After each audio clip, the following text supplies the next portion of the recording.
Hello friends, welcome to Chandravarshini audio stories.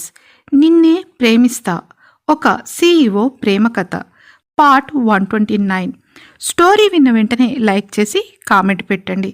అలాగే first time నా ఛానల్ని చూస్తున్న వాళ్ళు ఎవరైనా ఉంటే దయచేసి వెంటనే సబ్స్క్రైబ్ చేసుకోండి. Thank you. ఇక మనం స్టోరీలోకి వెళ్ళిపోదాం. విజయ్ మాటల్లోని నిజాయితీకి స్వప్నిక మనసు కుదుటపడుతుంది.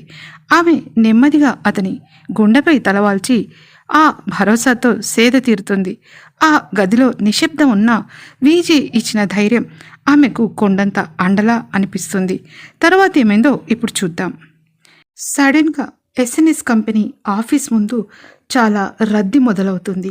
దాంతో అక్కడ ఎలాంటి ప్రాబ్లమ్స్ ఎదురవకుండా పరిస్థితులు కంట్రోల్లో ఉండేలా విజయ్ స్పెషల్ ఫోర్స్ కాపలాగా ఉంటుంది. అది కాకుండా ఆ company board members, share holders అందరూ కూడా వస్తుంటారు. చాలా పెద్ద గ్రౌండ్లా స్పేసియస్గా ఉన్న ఎస్ఎన్ఎస్ కంపెనీ పార్కింగ్ ప్లేస్ మొత్తం వెహికల్స్తో నిండిపోతుంది. ఇంతలో అక్కడికి రవిచంద్ర ఫ్యామిలీ కార్స్ 3 రావడంతో అందరూ ఎలర్ట్ అవుతారు. కొంతమంది మీడియా వాళ్ళు వాళ్ళతో మాట్లాడాలని ట్రై చేస్తారు. అప్పుడే కారులోంచి దిగిన రమేష్ రవిచంద్రను చూసిన ఒక రిపోర్టర్, సార్, మార్నింగ్ ఒక న్యూస్ ఛానల్లో వచ్చిన ఆ న్యూస్ వెనక ఎంతవరకు నిజముంది అని అడుగుతాడు. ఆయన చెప్పకుండా ముందుకు పోవడంతో, మీ మౌనానికి అర్థం ఆ న్యూస్ నిజమనుకోవచ్చా అని మరొక రిపోర్టర్ గట్టిగా అడుగుతాడు. కృష్ణమూర్తి గారు ఆఫీసులోకి వెళుతూ తన చుట్టుముట్టిన జనాలను చూస్తారు. చూడండి, మీ అందరికీ మరికొద్ది గంటల్లో క్లారిటీ వస్తుంది. దానికోసమే ఈ మీటింగ్. కొంచెం పేషెన్స్తో ఉండండి. అటువైపు మన కంపెనీ క్యాంటీన్ ఉంది. అక్కడ మీకు స్నాక్స్ అండ్ టీ రెడీగా ఉంటుంది. అలాగే అక్కడ విజిటర్స్ లాంజ్లో ఎల్ఈడి స్క్రీన్ కూడా ఉంది. మీరు అందరూ లైవ్ అక్కడ చూడొచ్చు.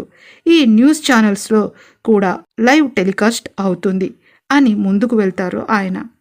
సెక్యూరిటీ చీఫ్ పాటిల్కి విజయ్ అండ్ స్వప్నిక వస్తున్నట్టుగా ఫోన్ రావడంతో అక్కడ ఉన్న అందరినీ ఎక్కడి వాళ్ళని అక్కడకు పంపించి మొత్తం సైలెంట్ అయ్యేలా దారిలో ఎవరు లేకుండా క్లియర్ చేస్తారు. విజయ్ కోసం ఎదురు చూస్తూ ఆఫీస్ మెయిన్ ఎంట్రన్స్ ముందు నిలబడతాడు కాశీ. ఇక్కడ కాన్ఫరెన్స్ హాల్లో కూడా గుసగుసలతో గోలగోలగా ఉంటుంది. లోపలికి అడుగుపెట్టిన కృష్ణమూర్తి గారు తన నేమ్ ఉన్న చైర్లో కూర్చుంటూ అప్పటికే చైర్లో కూర్చున్న హరిప్రసాద్ గారిని చూసి విష్ చేస్తారు. ఆయన పక్కన గంటు ముఖం పెట్టుకున్న పరశురాం లాస్యాలు కూడా కనిపిస్తారు. ఇక కృష్ణమూర్తి గారికి ఓవైపు రమేష్ రవిచంద్ర రవళి, మరోవైపు సింధు, ఉమేష్, దీప కూర్చోగా ఎక్కడున్నాడో ఏంటో వాళ్ళని చూసిన భరత్ ఫాస్ట్గా అక్కడికి వస్తాడు. పిన్ని, బాగున్నారా అని ఆమె పక్కనే కూర్చుంటాడు. భరత్ ఎందుకు వచ్చాడో అర్థం కాని దీప అయోమయంగా చూస్తుంది. నువ్వేంటి ఇక్కడ అని ఆశ్చర్యపోతుంది దీప. భరత్ ఏదో మాట్లాడబోగా ఆ న్యూస్ చూచాయగా తెలిసిన ఉమేష్ సీరియస్గా దీప వైపు చూస్తూ, షటప్ దీప, ఎవరితో ఏం మాట్లాడొద్దని విజయ్ చెప్పాడుగా, కొద్దిసేపు ఆగు అని కోపంగా అంటాడు. హరిప్రసాద్ గారి పక్కనే కూర్చున్న పరశురాంకి ఎందుకో నెగటివ్ థాట్స్ రావడంతో, అంకుల్, మార్నింగ్కి కదా మనం కలుసుకున్నది, అలాంటప్పుడు ఇంత తొందరగా మళ్ళీ ఆఫ్టర్నూన్ మీటింగ్ పెట్టారు, మీకు ఏమైనా తెలుసా అని అయోమయంగా అడుగుతాడు. నాకేమీ తెలియదు పరశురాం, నేను వెళ్ళి అలా ఒక కునుకు తీశానో లేదో బీజేపీఏ కాశీ ఫోన్ చేసి అర్జెంటుగా ఇక్కడికి రమ్మని చెప్పారు. అయినా లాస్యా, నువ్వు ఎప్పుడు సోషల్ మీడియాలో చాలా యాక్టివ్గా ఉంటావుగా, అలాంటిది నీకు ఏంటన్నది తెలియదా అని లాస్య వైపు చూస్తూ అడుగుతారు హరిప్రసాద్ గారు. అయ్యో తాతయ్య, నేను ఈరోజు లేట్గా లేచాను. లేవడం ఆలస్యం. డాడ్ నన్ను కనీసం మేకప్ కూడా చేసుకోనివ్వకుండా ఇక్కడికి లాక్కొచ్చారు అని విసుగ్గా అంటుంది లాస్య. కాన్ఫరెన్స్ హాల్ మొత్తం ఒక పావు గంటలో మీడియా ప్రముఖులతో, SNS company share holders, board members, ఆ కంపెనీతో లావాదేవీలున్న వాళ్ళు, వెల్ విషర్స్తో నిండిపోతుంది. ఒక 10 నిమిషాల తర్వాత స్వప్నికను తీసుకుని విజయ్ అక్కడికి రావడంతో అప్పటి వరకు గోలగోలగా ఉన్న కాన్ఫరెన్స్ హాల్ మొత్తం సైలెంట్గా మారుతుంది. అతని వెనక Vijay PA Kashi, special force chief Patil, legal adviser Panchajanya, lawyer Kiran అందరూ డయాస్ పైకి రాగా మల్లికా మేడం పక్కన తన నేమ్ రాసి ఉన్న చైర్లో స్వప్నిక కూర్చుంటుంది. ఆమె పక్కన విజయ్ నేమ్తో ఒక చైర్, మల్లికకి ఇంకోవైపు మరో 3 చైర్స్ ఖాళీగా ఉంటాయి. ఇక అందరి ఫోకస్ డయాస్ పై ఉన్న విజయ్ పై ఉంటుంది. ఇంతలో ఎల్ఈడి స్క్రీన్పై ఒక న్యూస్ మొదలవుతుంది. ఇప్పుడే అందిన వార్త. World business tycoon, the most intelligent handsome mister Viraj Ravichandra గురించి అందరికీ తెలిసిందే. ఈ మధ్యనే అతను ఇండియాకి వచ్చాడు. మొదటి నుండి మీడియాకు దూరంగా ఉండే విజయ్ ఇండియాలో అడుగుపెట్టినప్పటి నుండి రోజు ఏదో ఒక విధంగా వార్తల్లోకి వస్తున్నారు. ఇక ఆయన కంపెనీలో సీఈఓగా పనిచేస్తున్న మిసెస్ స్వప్నిక విరాజ్ రవిచంద్ర గారిని పెళ్లి చేసుకున్న విషయం కూడా పెద్ద వైరల్ అయ్యింది. అదే పెళ్లి ఇప్పుడు ఒక కాంట్రవర్సీకి దారితీసింది. దానికి కారణం SNS company CEO, most talented lady Mrs Swapnika Viraj Ravichandra. అందానికి అందం, తెలివికి తెలివి ఉన్న మోస్ట్ టాలెంటెడ్ లేడీ తను. ఆమెను పెళ్లి చేసుకోవడానికి ఎంతో టాలెంట్ ఉన్న పెద్ద పెద్ద యంగ్ బిజినెస్ మ్యాన్ ఉవ్విళ్ళూరారు. బిజినెస్లో ఆమె క్యాపబిలిటీ చూసి తమ ఇంటి కోడలిగా చేసుకోవాలని కొంతమంది పెద్దవాళ్ళు కూడా అనుకున్నారు. కానీ ఏ ఒక్కరికి లొంగని, ఎవరిని దగ్గరికి రాని అని స్వప్నిక విరాజ్ రవిచంద్రకి మాత్రం దగ్గరయ్యారు. ఎందుకు అన్న దాని మీద పలు అనుమానాలకు దారితీస్తున్నాయి. విజయ్ నుండి పెద్ద మొత్తంలో డబ్బు తీసుకున్న స్వప్నిక అతన్ని 6 months కాంట్రాక్ట్ మ్యారేజ్ చేసుకుందని, దానివల్ల తన క్లయింట్ మిస్టర్ భరత్కి చాలా నష్టం వచ్చేలా ఉందని ఆ విషయంగా ప్రముఖ లాయర్ శ్రీనాథ్ గారు ఈరోజు మన ఛానల్తో డిస్కస్ చేయడానికి వచ్చారు అని అన్న ఆ యాంకర్, చెప్పండి శ్రీనాథ్ గారు, SNS company MD mister Viraj Ravichandra గారిని స్వప్నిక గారు పెళ్లి చేసుకోవడం వల్ల మీకెందుకు నష్టం? సారీ, మీ క్లయింట్కి ఎందుకు నష్టం అని అడుగుతాడు ఆ రిపోర్టర్. అప్పుడు గొంతు సవరించుకున్న లాయర్ శ్రీనాథ్, యాక్చువల్గా స్వప్నిక ఫాదర్ ఇష్టపడి పెళ్లి చేసుకున్న అతని భార్య తరపు వాళ్లతో కలిసి ఒక 25 years కింద ఒక ఇంటర్నేషనల్ కంపెనీలో షేర్స్ కొన్నారు. తన ఫాదర్ అందరికన్నా ఎక్కువ ఇన్వెస్ట్ చేయడంతో వాటి వాల్యూ ఇప్పుడు 200 కోట్ల రూపాయలకు చేరింది. ఈ మంత్తో 25 years పూర్తయిన సందర్భంగా ఆ షేర్స్కి వారసులైన వారికి అవి చెందుతాయి. ఈ మంత్తో ఆ పీరియడ్ కంప్లీట్ అవుతుంది. కానీ ఆయన పిల్లలిద్దరికీ ఈ మంత్లోపు పెళ్ళైతేనే ఆ షేర్స్కి వాళ్ళు వారసులవుతారు. ఒకవేళ పెళ్లి కాకపోతే ఆయన చెల్లి అంటే స్వప్నిక మేనత్తకి ఈ షేర్స్ అని చెందుతాయి.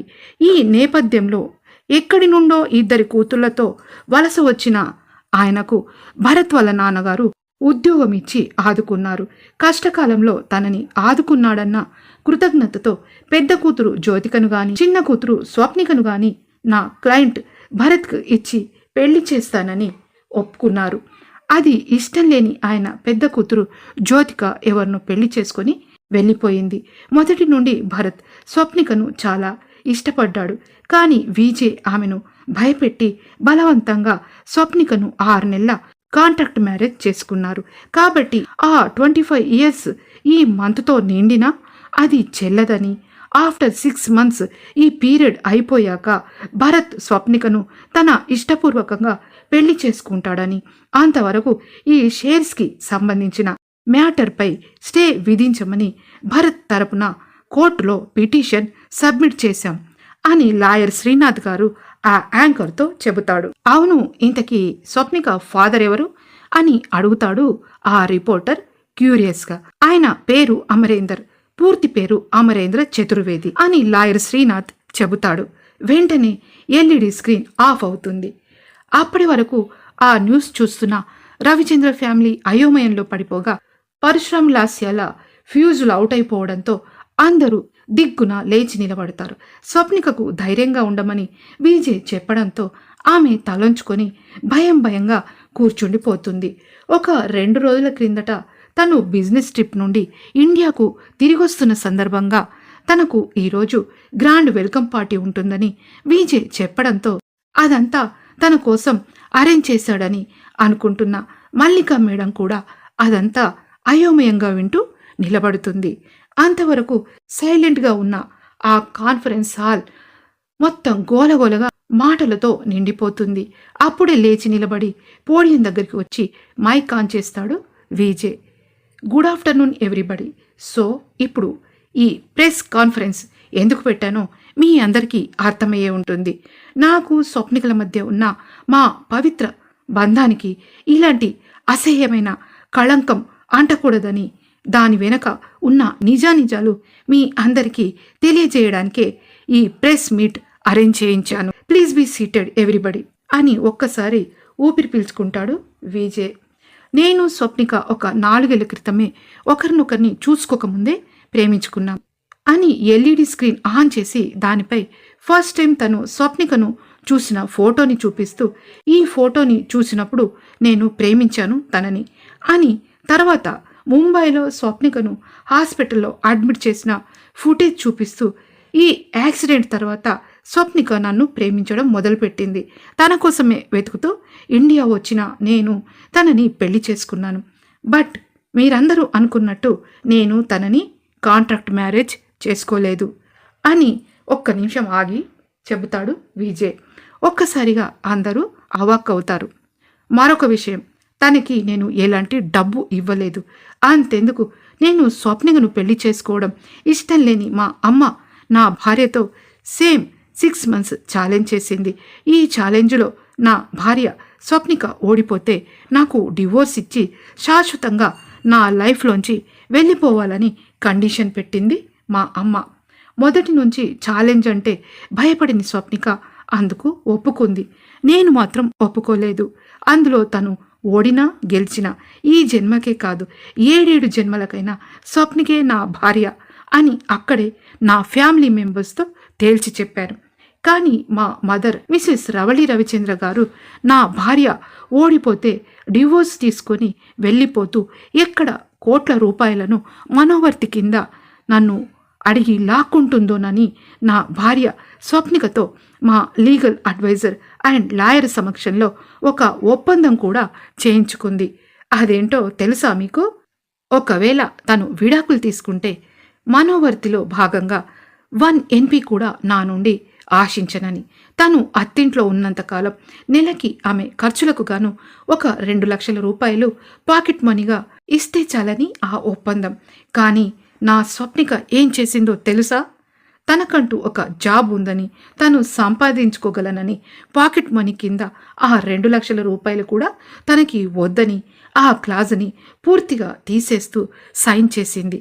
దానికి సంబంధించిన సాక్ష్యాలు అన్నీ చూపిస్తున్నాను అని ఎల్ఈడి స్క్రీన్పై ఒక్కొక్క డాక్యుమెంట్ చూపిస్తాడు విజయ్. అవన్నీ అందరూ అవాక్కై వింటూ ఉంటే, ఇక లాస్ట్ అండ్ ఫైనల్ థింగ్, చాలా వండర్ఫుల్ మ్యాటర్. ఈరోజు మార్నింగే నాకు నా భార్యకు ఒక న్యూస్ తెలిసింది. అది మా ఇద్దరికి ఒక మిరాకిల్. స్వప్నిక ఫాదర్ అమరేంద్ర చతుర్వేది మరెవరో కాదు, స్వయాన నా మేనత్త మల్లిక చతుర్వేది గారి భర్త. ఆయన 2 కూతుళ్లలో స్వప్నిక నా భార్య అయితే, పెద్ద కూతురు జ్యోతిక నా రక్తం పంచుకు పుట్టిన నా అక్క అని చెబుతూ అప్పటి వరకు కాన్ఫరెన్స్ హాల్ ఎంట్రన్స్ దగ్గర కాచుకొని నిలబడిన మహేష్కి సైగ చేస్తాడు విజయ్. ఆ సైగ చూసిన మరుక్షణం అంతవరకు ఎవరికీ కనపడకుండా ఒక కార్నర్లో కూర్చునున్న అమరేందర్, జ్యోతిక, బాబీని ఎత్తుకున్న హేమంతులను తీసుకుని స్టేజ్ పైకి వస్తాడు మహేష్. అంతే, స్టేజి ఎక్కిన ఆ 4గురిని చూసి పూర్తిగా పిచ్చి పట్టినట్టు అయోమయంలో పడిపోతారు Ravichandra family and Bharat plus Parashuram లాస్యాలు.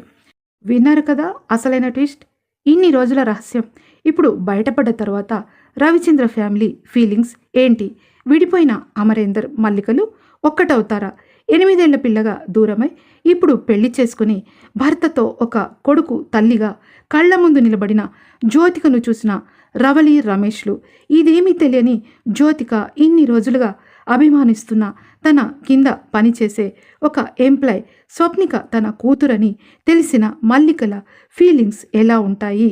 దీని తర్వాత విజయ్ డిసిషన్ ఏంటి? ఏదో అనుకుంటే మరింకేదో అయిందన్న అసలైన షాక్ కొట్టిన భరత్, పరశురామ్, లాస్యాల పరిస్థితి ఏంటి? వీటన్నిటి గురించి తెలుసుకోవడానికి తర్వాత పార్ట్ వినండి. వీళ్ళందరి ఫీలింగ్స్ తెలుసుకోవడానికి మీరు తర్వాతి పాట వింటారు. మరి ఈ పాట విన్న తర్వాత మీ అందరి ఫీలింగ్స్ నాకు తెలియాలంటే కామెంట్స్ పెట్టాలి కదా. మీరు మన నిన్నే ప్రేమిస్తా ఒక CEO ప్రేమ కథ స్టోరీ కోసం ఎంతగా ఎదురు చూస్తారో అంతే ఇదిగా మీ కామెంట్స్ కోసం నేను ఎదురు చూస్తుంటాను. ప్లీజ్ విన్న వెంటనే లైక్ చేసి కామెంట్ పెట్టండి. అలాగే ఫస్ట్ టైం నా ఛానల్ని చూస్తున్న వాళ్ళు ఎవరైనా ఉంటే దయచేసి వెంటనే సబ్స్క్రైబ్ చేసుకోండి. Thank you. ఈరోజు కూడా ఇంటికి గెస్ట్లు వచ్చారు. అందుకని ఈ వీడియో పెట్టడానికి కొంచెం టైం పడుతుంది. దయచేసి గమనించండి. Thank you so much.